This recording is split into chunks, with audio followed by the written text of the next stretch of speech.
What is the meaning of statistics? क्या होता है स्टैटिस्टिक्स? क्या चीजें इसमें इंक्लूड होती हैं? किस डेटा को आप एक स्टैटिस्टिकल डेटा बोल सकते हैं? What are the limitations of statistics? What are the advantages of statistics? What is the meaning of statistics in the singular sense and what is the statistics in the plural sense? ये सारे questions का answer आज हम इस video में देखेंगे। तो students, basically इस वीडियो में हम अपनी क्लास 11th की स्टैटिस्टिक्स फॉर इकोनॉमिक्स का चैप्टर नंबर 1 करने वाले हैं। हम लोग देखते हैं क्या क्या चीजें हमारी इस चैप्टर में होती हैं। तो देखिए, सबसे पहली चीज, what is the economics? Economics क्या है? तो basically economics is a subject matter जो हमें ये बताती है कि कैसे कोई इंडिविजुअल अपनी अनलिमिटेड वांट्स को अपने लिमिटेड रिसोर्सेज के साथ फुलफिल करता है। तो बेसिकली इकोनॉमिक्स हमें ये समझाती है that how an individual manages his unlimited wants with the limited resources। तो ये चीज जो हमें सब्जेक्ट मैटर समझाएगा उसको हम लोग बोलेंगे इकोनॉमिक्स। ठीक है। Who is a consumer? अब कंज्यूमर का मतलब होता है कोई भी पर्सन जो गुड्स एंड सर्विसेज को कंज्यूम कर रहा है नीड्स की सेटिस्फैक्शन के लिए। आपकी कोई नीड होगी और उस नीड को सेटिस्फाई करने के लिए आप किसी भी गुड्स एंड सर्विसेज को जब कंज्यूम करेंगे तो we would say you are a consumer. What is a consumption? Consumption is the process।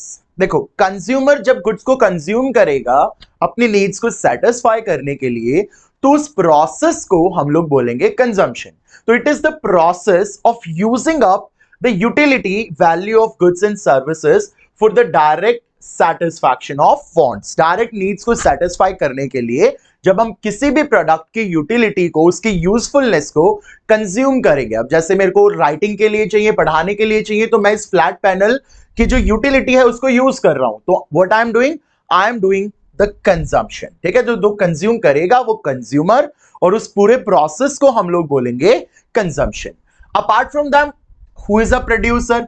Producer is one who produces and sells goods and services for the generation of income। ठीक है। जब भी आप goods and services को बेचेंगे income कमाने के लिए तो इस प्रोसेस को हम लोग बोलेंगे प्रोडक्शन, और जो इन गुड्स एंड सर्विसेज को बना के बेचेगा इनकम कमाने के लिए उसको हम बोलेंगे प्रोड्यूसर। ठीक है। तो production is the process of converting raw materials into the finished goods. जब भी, जैसे अभी वुडन लॉग्स है, अब वुडन लॉग्स को हमने क्या किया? फर्नीचर में कन्वर्ट कर दिया। तो किस प्रोसेस के थ्रू किया? प्रोडक्शन प्रोसेस के थ्रू किया। तो बेसिकली प्रोडक्शन में क्या होता है? हम रॉ मटेरियल को फिनिश गुड्स में कन्वर्ट करते हैं, और जब भी हम इन रॉ मटेरियल्स की वैल्यू में एडिशन करते हैं, जब भी आप रॉ मटेरियल लोगे उसमें कुछ एडिशंस करोगे और उसको किस में कन्वर्ट कर दोगे? फिनिश गुड्स में कन्वर्ट कर दोगे, तो उस प्रोसेस को हम लोग क्या बोलेंगे? प्रोडक्शन। ठीक है। तो what is production? Converting raw material into the finish goods. This process is known as production. What is saving?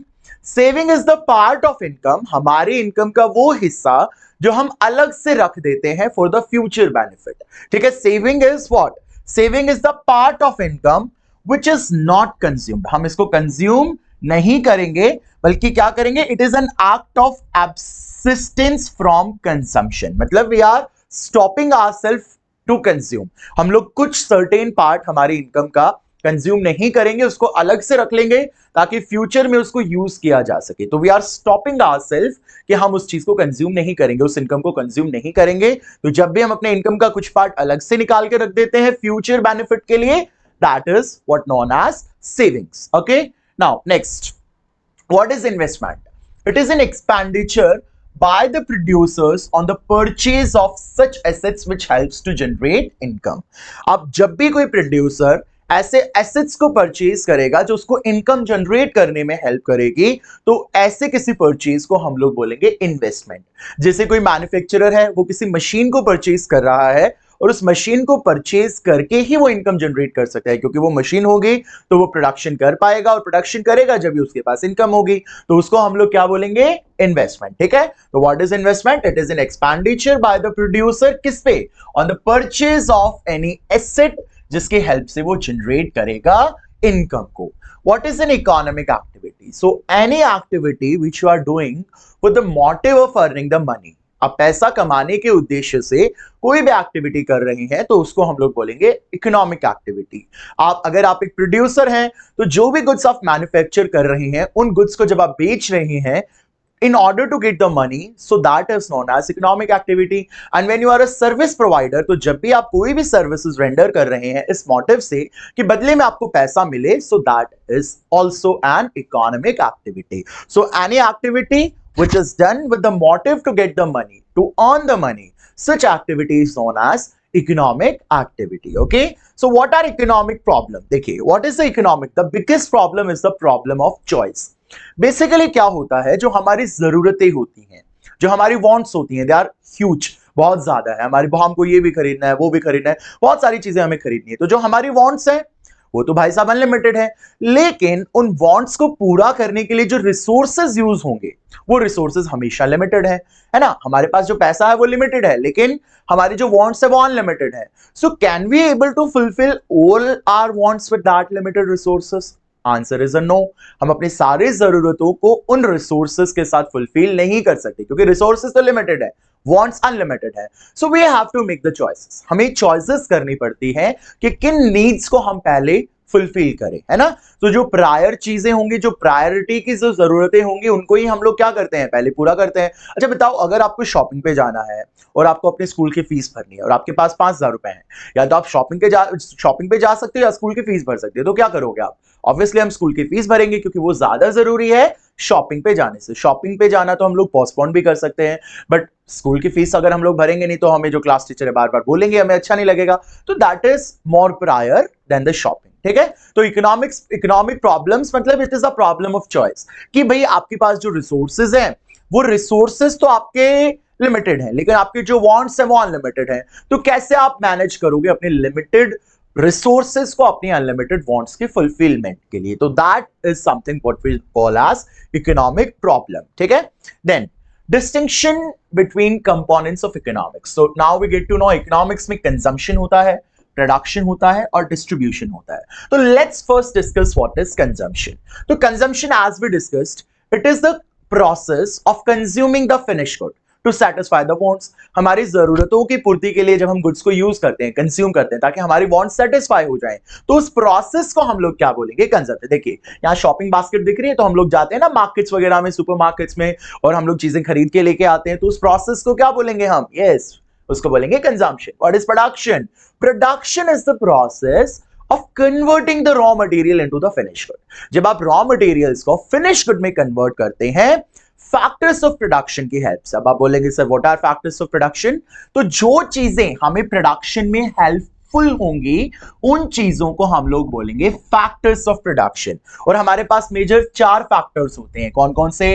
Land, जहां पे काम होगा, लेबर, जो काम करेगी, कैपिटल, जिसकी हेल्प से हम लोग एसेट्स वगैरह एक्वायर करेंगे, और इंटरप्रेन्योर, जो इन सबको करने का ओनर, जिसको हम लोग बोलते हैं, जो सब इन सब काम को करने का रिस्क लेगा।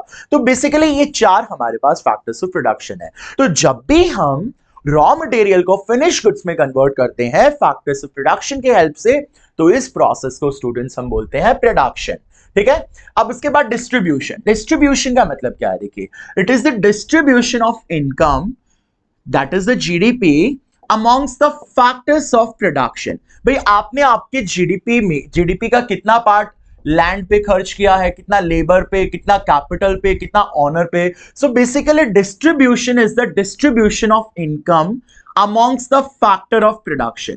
आपके जीडीपी का कितना पार्ट आपने लैंड पे एलोकेट किया है, कितना लेबर पे, कितना कैपिटल पे और कितना एंटरप्रेन्योरशिप पे।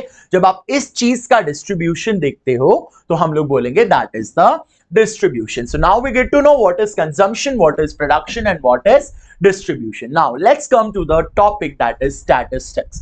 What is the meaning of statistics? देखिए, इसको स्टार्ट करने से पहले एक जनरल बात, स्टैटिस्टिक्स का मतलब क्या होता है? Any data which is numerically expressed, कोई भी डेटा जिसको हम नंबर्स के फॉर्म में एक्सप्रेस कर सकते हैं, and which has the capability of comparison, और जिससे हम लोग कंपैरिजंस कर सकते हैं, कंक्लूजन्स निकाल सकते हैं, तो ऐसे डेटा को हम लोग स्टैटिस्टिक्स बोलेंगे, ठीक है। ऑल न्यूमेरिकल डेटा, सारी न्यूमेरिकल डेटा स्टैटिस्टिक्स नहीं होती, लेकिन all statistical data is the numerical data. हम इस फैक्ट को याद रखेंगे, ठीक है। सारी जो न्यूमेरिकल डेटा है वो स्टैटिस्टिक्स नहीं होती। Will get to know why, because अभी हम लोग कुछ फीचर्स पढ़ने वाले हैं। अगर किसी भी डेटा के अंदर वो फीचर्स होंगे तो वो एक स्टैटिस्टिकल डेटा है। So any numerical data, if we need to say that it is a statistical data, उसके पास कुछ फीचर्स होने चाहिए। लेकिन जो भी स्टैटिस्टिकल डेटा होगी वो सारी न्यूमेरिकल होगी, क्योंकि कोई भी ऐसे डेटा जो नंबर्स के फॉर्म में एक्सप्रेस नहीं हो सकती उसको हम स्टैटिस्टिक्स नहीं बोलेंगे। तो स्टैटिस्टिक्स का सिंपल सा मतलब होता है, एज ऑफ नाउ आपको याद रखना है, कोई भी न्यूमेरिकल डेटा जिससे आप कंपैरिजन, अगर आपको एग्जाम में याद नहीं आ रहा है, क्वेश्चन आ गया स्टैटिस्टिक्स के बारे में, से डिफाइन कीजिए व्हाट इज स्टैटिस्टिक्स। इतना तो याद रखेंगे ना कि कोई भी न्यूमेरिकल डेटा जिसको आप नंबर्स के फॉर्म में एक्सप्रेस कर सकते हो, जिससे कंपैरिजंस ड्रॉन किए जा सकते हैं, कंपैरिजन जिसका किया जा सकता है, कंक्लूजन जिससे ड्रॉ किया जा सकता है, ऐसी डेटा को हम लोग बोलते हैं स्टैटिस्टिकल डेटा। इतना लिख के आ जाओ, ठीक है। तो statistics is defined both in the singular sense and the plural sense। Statistics को जब हम डिफाइन करते हैं तो उसको सिंगुलर सेंस में भी डिफाइन किया जाता है। जब भी हम लोग स्टैटिस्टिक्स को सिंगुलर सेंस में डिफाइन करते हैं तो बेसिकली यहां पे हम लोग स्टैटिस्टिक्स की कुछ स्टेजेस की बात करते हैं, ठीक है। जब भी हम लोग स्टैटिस्टिक्स को सिंगुलर सेंस में डिफाइन करते हैं तो यहां पे हम लोग स्टैटिस्टिक्स की कुछ स्टेजेस के बारे में कुछ स्टेजेस के बारे में हम लोग बात करते हैं। तो जब भी हम लोग कोई स्टैटिस्टिकल डेटा को बच्चों कलेक्ट करते हैं तो वहां पे कुछ स्टेजेस होती हैं, और हम जब इन स्टेजेस की स्टडी करते हैं तो हम इसको बोलते हैं statistics in the singular sense. और जब भी हम स्टैटिस्टिक्स की बात प्लूरल सेंस में करते हैं तो यहां पे हम लोग एक स्टैटिस्टिकल डेटा के फीचर्स बताते हैं, मतलब कौन सी डेटा को आप लोग एक स्टैटिस्टिकल डेटा बोल सकते हो। तो जब हम स्टैटिस्टिकल डेटा के फीचर्स आपको बताएंगे तो वो होगा statistics in the plural sense. और जब आप डेटा को कलेक्ट करने के कुछ स्टेजेस बताएंगे कि स्टैटिस्टिकल डेटा को कैसे प्रोसेस किया जाता है, सबसे पहले कलेक्शन, फिर ऑर्गेनाइजेशन, फिर प्रेजेंटेशन, फिर एनालिसिस, फिर इंटरप्रिटेशन, तो जब आप इन स्टेजेस की बात करेंगे तो that is statistics in the singular sense. और जब आप स्टैटिस्टिकल डेटा के फीचर्स की बात करेंगे, भाई किस डेटा को हम लोग एक स्टैटिस्टिकल डेटा बोल सकते हैं, तो that is statistics in the plural sense. So let's start meaning of statistics in the plural sense. तो बेसिकली हम लोग यहां फीचर्स देखने वाले हैं कि किस डेटा को आप स्टैटिस्टिकल डेटा बोल सकते हो। In its plural sense, statistics refers to the information in terms of numbers और न्यूमेरिकल डेटा। फोकस करिए, numerical data such as population statistics, employment statistics, statistics concerning public expenditure, etc. तो यहां पे कोई भी डेटा जो न्यूमेरिकली एक्सप्रेस्ड है उसको हम लोग बोलेंगे एक statistical data. Apart from that, however, any numerical information is not statistics। कोई भी, अब मैंने आपको बोल दिया that my height is 6 feet, is it a statistical data? No, it is not a statistical data। Why? Sir number तो है इसमें, नंबर तो है, but can you able to draw any comparisons? You can not able to draw any comparison, तो ये statistical data नहीं। मैंने बोला कि भाई Rita got 42 marks in economics, is it a statistical data? No, it is not a statistical data, because yes, numerically expressed, but can you able to compare it with any other things? You cannot able to compare। but when I say that Rita got 42 and Sita got 45, it is a statistical data, क्योंकि यहां पे numerically भी expressed है, और आप comparison भी कर सकते हो कि Sita got higher marks than Rita, तो आप कंपैरिजन भी कर सकते हो, डेटा को न्यूमेरिकली भी एक्सप्रेस किया गया है, तो इसको हम लोग स्टैटिस्टिकल डेटा बोल सकते हैं, ठीक है। Next, What are the main features of the statistics in the form of numerical data? तो बेसिकली हम लोग यहाँ पे statistics को प्लूरल सेंस में डिफाइन कर रहे हैं कि क्या क्या फीचर्स होते हैं। पहला फीचर क्या है? Aggregate of facts. तो कोई भी स्टैटिस्टिकल डेटा होगी वो फैक्ट, उसके अंदर एक सिंगल फैक्ट नहीं होंगे, बहुत सारे फैक्ट होंगे। अगर कोई सिंगल आइसोलेटेड नंबर है तो वो स्टैटिस्टिक्स नहीं है। यहां पे एग्रीगेट का मतलब क्या होता है? ग्रुप। तो जब भी एक डेटा ग्रुप में एक्सप्रेस की जाएगी, 2, 3, 4, 5 यूनिट्स होंगी, जब उसको हम लोग स्टैटिस्टिकल डेटा बोलेंगे। जैसे मैंने एग्जांपल लिया कि my age is let's suppose 24, तो my age is 24 years, it is not a statistical, क्योंकि एक आइसोलेटेड फिगर है, ठीक है। तो आपको इसको स्टैटिस्टिकल डेटा बनाने के लिए कोई और भी लेना पड़ेगा, like my age is 24 and his age is 25। तो here we can draw the comparison कि भाई मैं 1 साल छोटा हूं, उनसे 1 साल बड़ा है, नंबर्स के फॉर्म में भी है। तो याद रखेंगे दो चीजें, नंबर के फॉर्म में डेटा होनी चाहिए और दूसरे डेटा से आप कुछ कंपैरिजन कर पाए, तो वो एक स्टैटिस्टिकल डेटा होगी, है ना। A single number does not constitute statistics, no conclusions can be drawn from it, it is only the aggregate. Aggregate मतलब जहां पे ग्रुप ऑफ नंबर हो, 2, 3, 4, 5 ग्रुप्स ऑफ नंबर हो, इज कॉल्ड स्टैटिस्टिक्स, ठीक है। वो बोला सिंगल नंबर स्टैटिस्टिक्स नहीं है क्योंकि उससे आप कोई भी कंक्लूजन नहीं निकाल सकते, लेकिन ऐसा नंबर जिसमें कुछ एग्रीगेट नंबर है, 4-5 नंबर है, जहां पे आप कुछ कंक्लूजंस निकाल सकते हैं, उसको आप स्टैटिस्टिक्स बोलेंगे। As the same can be compared and conclusions can be drawn, क्योंकि जब 2 3 4 5 नंबर्स होंगे तो आप कंपैरिजंस कर पाओगे और कंक्लूजन निकाल पाओगे। और देखिए जब तक आप कंपैरिजन और कंक्लूजन नहीं निकाल सकते ना बच्चों, स्टैटिस्टिक्स का कोई मतलब नहीं है। सिर्फ न्यूमेरिकल डेटा है उसको स्टैटिस्टिक्स बोल दिया, भाई किस पर्पस पे? उसके आप क्या आप उससे कोई कंपैरिजन कर सकते हो? अगर आप उससे कोई कंपैरिजन कर सकते हो, कोई कंक्लूजन निकाल सकते हो तो आप उसको स्टैटिस्टिकल डेटा बोलिए। बट अगर आप उससे कोई कंपैरिजन कोई कंक्लूजन नहीं निकाल सकते तो don't call it a statistical data. Second, statistical data should be expressed in the form of number. कोई भी quality like rich poor etcetera, honesty, beauty, ये सब क्वालिटी वाली चीजें जो होती हैं वो सर हमारे स्टैटिस्टिक्स में नहीं होती। यहां पे तो वही डेटा होती है जो नंबर्स के फॉर्म में एक्सप्रेस की जा सकती है। ठीक है, तो एक तो एग्रीगेट ऑफ फैक्ट होनी चाहिए, मतलब 3 4 5 फैक्ट्स होने चाहिए। दूसरे नंबर्स के फॉर्म में होने चाहिए। अगर किसी की कोई क्वालिटी है, कोई honesty, kindness, politeness, beauty, intelligence, this and that, not statistics. Okay, affected by multiplicity of causes. जो ये स्टैटिस्टिकल डेटा है वो बहुत सारे फैक्टर्स से इंफ्लुएंस हो सकती है, जैसे इन्फ्लेशन। अभी आप देखेंगे टोमेटो के प्राइसेस बहुत ज्यादा हो गए, तो बहुत सारे फैक्टर्स हो सकते हैं। हो सकता है कि सप्लाई बहुत कम हुई हो, एग्रीकल्चरल प्रोडक्ट है तो रेनफॉल की वजह से खराब हो गया हो, या फार्मर्स ने होर्डिंग्स करके रखी हो, या फिर ये साइक्लोन की वजह से या इस साइक्लोन की वजह से कुछ सप्लाई साइड इश्यूज आ गए हो, ठीक है, या एकदम से डिमांड बहुत ज्यादा बढ़ गई हो। तो मतलब जो स्टैटिस्टिकल डेटा होगी वो बहुत सारे फैक्टर से चेंज या इन्फ्लुएंस हो सकती है। तो यही बोला है कि जो स्टैटिस्टिकल डेटा होगी it can be affected by multiplicity of causes. बहुत सारे कॉजेस से आप स्टैटिस्टिकल डेटा को इफेक्ट कर सकती है। ठीक है, बहुत सारे कॉजेस हो सकते हैं जो हमारे स्टैटिस्टिकल डेटा को इफेक्ट करेंगे। जैसे किसी चीज की प्राइसेस बढ़ रही हैं तो there can be an number of reasons, बहुत सारे रीजंस हो सकते हैं उसकी प्राइसेस को बढ़ने के। तो वहां पे जो वो डेटा है it can be affected bye multiple causes. तो ऐसे ही जो स्टैटिस्टिकल डेटा है it can be affected by the multiplicity of causes. ठीक है, नेक्स्ट, रीजनेबल एक्यूरेसी। जब भी आप कोई स्टैटिस्टिकल डेटा कलेक्ट करें तो उसके अंदर एक्यूरेसी होना बहुत जरूरी है। ठीक है, वेदर एक्यूरेसी क्या होती है आपके पर्पस ऑफ इन्वेस्टिगेशन पे डिपेंड करेगी। ठीक है, अगर आपका इन्वेस्टिगेशन बहुत ज्यादा है, बहुत कॉम्प्लेक्स है, तो हो सकता है कि वहां एक्यूरेसी आपने कुछ कम ली हो, मतलब डेटा जो आपने कलेक्ट किया उसमें कुछ गलतियां हो। ठीक है, बट जो भी स्टैटिस्टिकल डेटा हो वो एक्यूरेट होनी चाहिए। जब भी आप स्टैटिस्टिकल इंक्वायरी के लिए कोई डेटा कलेक्ट करेंगे, देखो आप डेटा क्यों कलेक्ट कर रहे हो? कोई कंक्लूजन, कोई रिजल्ट निकालने के लिए।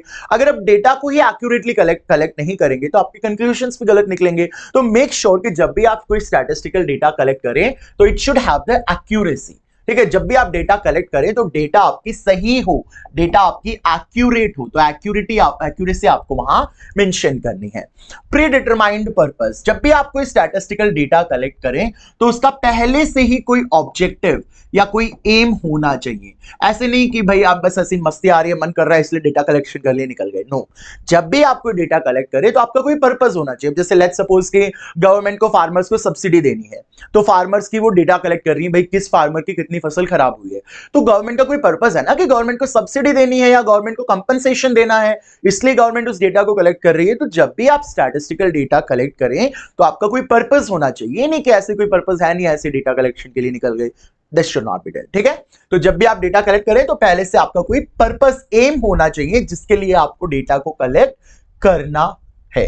Collection in a systematic manner, जब भी आप डेटा को कलेक्ट करेंगे तो बहुत सही तरीके से आपको डेटा को कलेक्ट करना है। ठीक है, बहुत बेटर तरीके से आपको डेटा को कलेक्ट करना है। अगर आपने कोई हैफाजर्ड मैनर में कोई डेटा को कलेक्ट किया और जल्दबाजी में गलत सलत कुछ भी कर दिया, कुछ भी ऐसे मन से डेटा लिख दी, कुछ भी ऐसे डेटा कलेक्शन कर लिया, तो सर ऐसे स्टैटिस्टिकल डेटा से आप कोई भी कंक्लूजन्स नहीं निकाल पाएंगे। और कंक्लूजन अगर निकाल भी लेंगे तो वो कंक्लूजन सही नहीं होगा, तो कंपैरिजन भी सही नहीं होगा। तो जब भी आप डेटा कलेक्ट करें मेक श्योर कि वो सिस्टमैटिक मैनर में हो।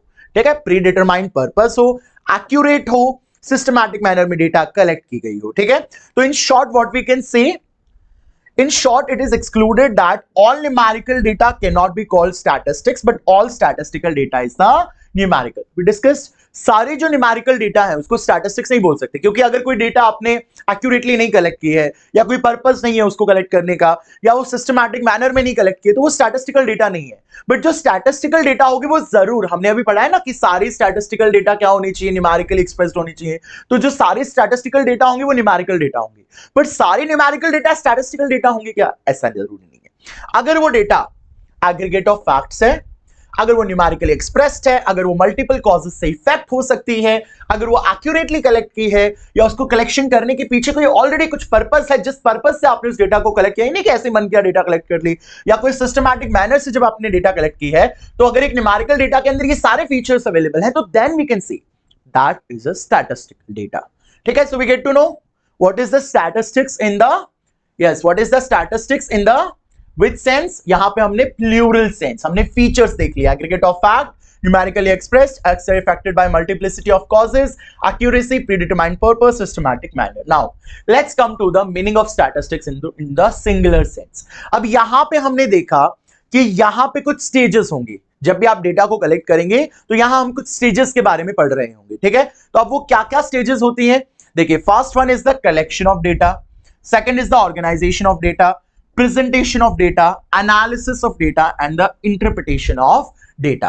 तो जब हम इन स्टेजेस की बात करते हैं, ऐसे ये मूव करेंगे, this is first, second, third, fourth, fifth. ठीक है, जब हम इन स्टेजेस के बारे में डिस्कस करेंगे तो हम लोग बोलेंगे this is the statistics in the singular sense. ठीक है, तो statistics in the singular sense में हम लोग क्या करेंगे, जो डिफरेंट स्टेजेस है स्टैटिस्टिक्स की, डेटा कलेक्शन की, या डेटा को इंटरप्रिटेट करने की, या डेटा स्टैटिस्टिकल इंक्वायरी की, टू बी वेरी प्रिसाइज, जो स्टैटिस्टिकल इंक्वायरी होगी हमारी, उसके जो डिफरेंट डिफरेंट स्टेजेस होंगे, उन स्टेजेस की जब हम लोग स्टडी करेंगे तो that is the statistics in the singular sense. ठीक है, so studying statistics as a singular noun implies the knowledge of the various stages of the statistical study.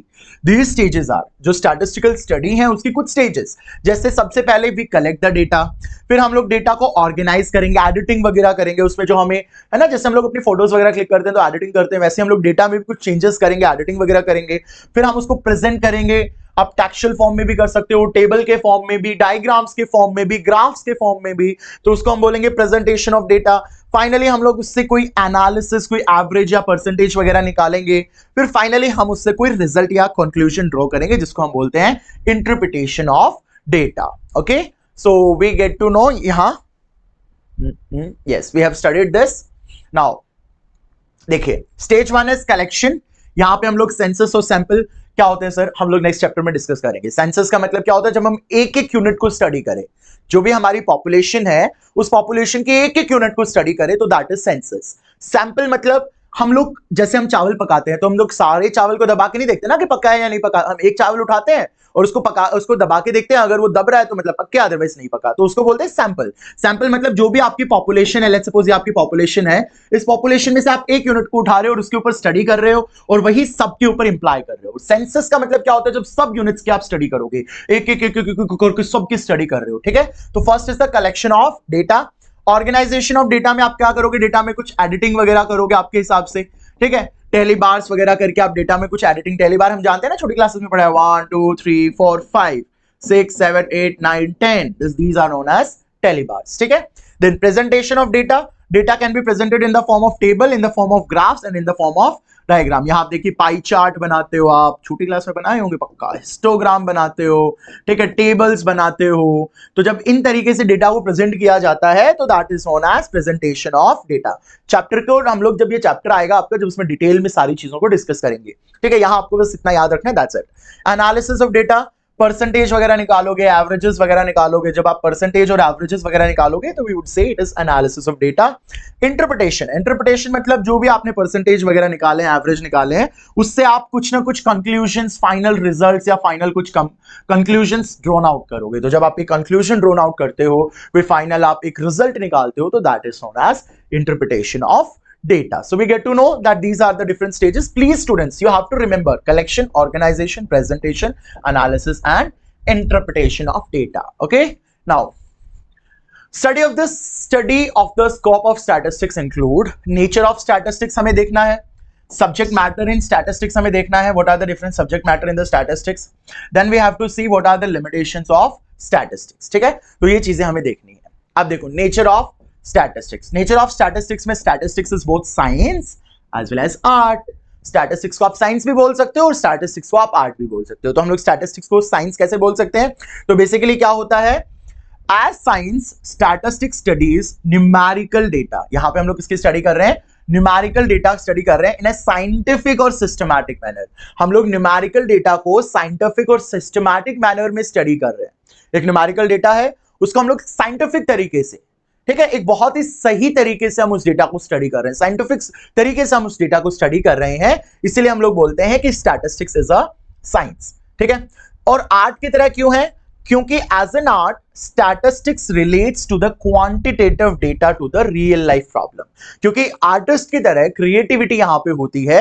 आप क्या करते हो, जो आपकी रियल लाइफ प्रॉब्लम्स होती हैं उनको हम लोग स्टैटिस्टिकल डेटा के थ्रू एक्सप्रेस करते हैं। तो हम जब अपनी रियल लाइफ की प्रॉब्लम्स को स्टैटिस्टिकल डेटा के थ्रू हम लोग जब उनको एक्सप्रेस करते हैं तो इसी को हम लोग बोलते हैं, इसी की वजह से जो स्टैटिस्टिक्स है वो आर्ट होती है। तो वी गेट टू नो कि स्टैटिस्टिक्स साइंस की होती है एंड स्टैटिस्टिक्स आर्ट की होती है।